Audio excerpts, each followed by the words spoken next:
29 ও 30 মে জম্মু কাশ্মীর যাচ্ছেন কেন্দ্রীয় স্বরাষ্ট্রমন্ত্রী অমিত শাহ। 29 মে জম্মুর নিরাপত্তা ব্যবস্থা খতিয়ে দেখবেন তিনি। 30 মে পুঞ্চে পাক গোলাবর্ষণে ক্ষতিগ্রস্ত এলাকাও যাবেন অমিত শাহ। আর 31 মে এ রাজ্যে আসছেন কেন্দ্রীয় স্বরাষ্ট্রমন্ত্রী। রাজ্যে ফের ভয় ধরাচ্ছে করোনা সংক্রমণ। গোটা দেশের পাশাপাশি এ রাজ্যেও বাড়ছে করোনা সংক্রমণ। এক সপ্তাহে নতুন করে রাজ্যে করোনায় আক্রান্ত 19 জনের হদিশ মিলেছে, যার মধ্যে কলকাতা মেডিকেল কলেজ হাসপাতালে চিকিৎসাধীন 9 মাসের এক শিশুও রয়েছে। ফের ছড়াচ্ছে করোনা, দেশে হাজার পেরিয়েছে আক্রান্তের সংখ্যা। পশ্চিমবঙ্গেও সংক্রমণের সিঁদুরে মেঘ দেখছেন চিকিৎসকরা। বিভিন্ন হাসপাতাল ও প্যাথোলজিক্যাল ল্যাব সূত্রে পাওয়া খবর অনুযায়ী গত এক সপ্তাহে রাজ্যে 19 জন করোনা আক্রান্তের হদিশ মিলেছে।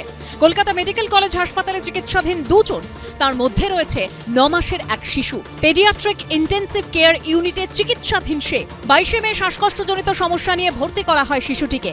একই সঙ্গে কলকাতা মেডিকেল কলেজের আইসোলেশনে রয়েছেন 55 বছরের এক মহিলা। করোনা আক্রান্তরা হাসপাতালে চিকিৎসাধীন হচ্ছেন এমন খবর আমাদের রাজ্যের বিভিন্ন সরকারি মেডিকেল কলেজ হাসপাতাল, বেসরকারি হাসপাতাল, নার্সিংহোম থেকেও পাওয়া যাচ্ছে। কলকাতা মেডিকেল কলেজ হাসপাতালে 9 মাসের এক সদ্যজাত এবং 55 বছর বয়সী এক মহিলা করোনা আক্রান্ত হয়ে চিকিৎসাধীন। হাসপাতাল কর্তৃপক্ষের বক্তব্য যে দুজনের শারীরিক অবস্থায় এই মুহূর্তে স্থিতিশীল রয়েছে। তারা হাসপাতালে কোভিড আক্রান্তের সংখ্যা বাড়তে শুরু করলে কি ব্যবস্থা নিতে হবে তার একটা প্রস্তুতি রেখে দিয়েছেন। বাকিটা স্বাস্থ্য ভবনের নির্দেশের অপেক্ষা। দুজনের শারীরিক অবস্থার যথেষ্ট উন্নতি হয়েছে বলে জানিয়েছেন চিকিৎসকরা। আমাদের 2টি পেশেন্ট আছে, একটি বাচ্চা 9 মাসের আর একজন পূর্ণবয়স্ক মহিলা ভর্তি করা হয়েছিল এবং পরে ডায়াগনোসিস হয় যে কোভিড। সরকারের নিয়ম মতো ওই সমস্ত ব্যবস্থা চলছে। সরকার তো এখনো কোনো ইনস্ট্রাকশন দেননি যে আলাদা কোভিড ওয়ার্ড চালু হবে। পেশেন্ট দুজনেই ভালো আছে, আগের থেকে অনেক ইমপ্রুভ করে গেছে। কলকাতা মেডিকেল কলেজ হাসপাতালের পাশাপাশি অ্যাপোলো হাসপাতালে করোনা সংক্রমণ নিয়ে চিকিৎসাধীন রয়েছেন 6 জন। বেলভিউ ক্লিনিকে চিকিৎসাধীন এক মহিলার করোনা পজিটিভ ধরা পড়ে। 2 দিন ভর্তি থাকার পর শনিবার তাঁকে ছেড়ে দেওয়া হয়। নিউ টাউনের একটি প্যাথোলজিক্যাল ল্যাবে 5 জন কোভিড আক্রান্তের হদিশ মিলেছে।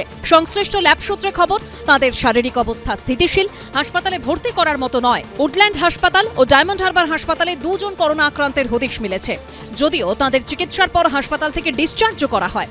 ওমিক্রনের উপপ্রজাতি JN.1 এর সাবভ্যারিয়েন্ট NB.1.8.1 যেভাবে ভয় ধরাচ্ছে, তাতে আগেভাগেই সতর্ক হচ্ছে বিভিন্ন হাসপাতাল।